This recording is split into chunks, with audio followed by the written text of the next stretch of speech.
He was a man now who was, preparing for the biggest bodybuilding show of his life, and he didn't have any income coming in.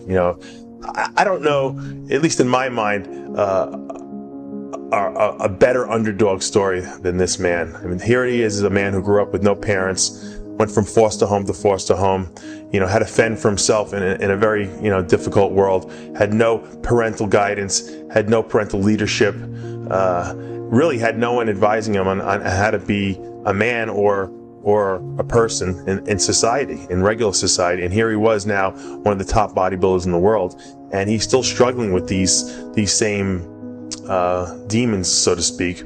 While other bodybuilders, out there, all the competitors seem to be living in the lap of luxury, with high-paying contracts, high-paying magazine contracts. And what struck me as being even more unusual is that Kai wasn't sad over it, that he wasn't bitching about it, that he wasn't complaining about it, and he was kind of happy in a sense to be doing what he loved the most, and glad in a sense to be given the chance to do it, even given the Spartan conditions that he found himself in.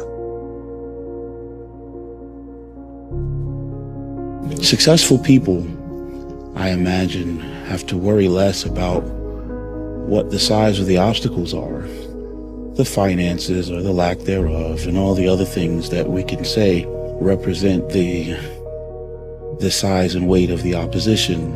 And what the successful person is going to aim to do, and what all of us that would like to be successful would probably want to adopt as a part of our philosophy, would be to worry less about the obstacles and fix our thoughts on the goal.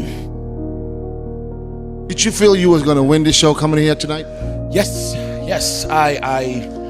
I still believe that the possibilities exist. I believe in infinite possibilities, and circumstances and situations don't say who the man is. It's what the man does in the face of these things that will, identify who he is. Mind is everything. If you don't believe you can do something, then you can't.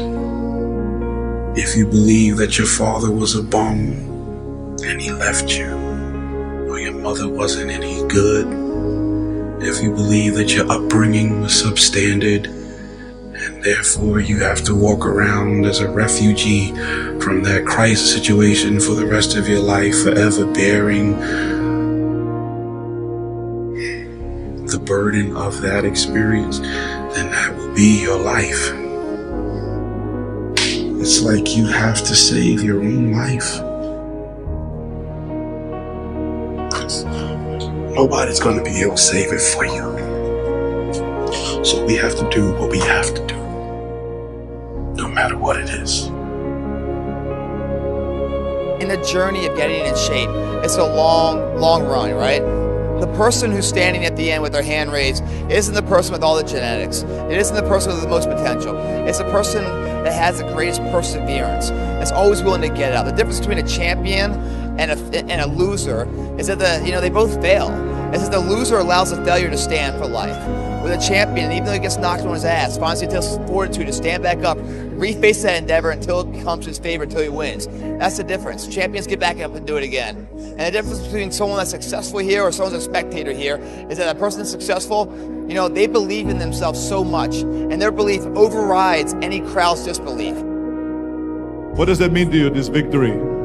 It means everything. It means everything. It means you were right.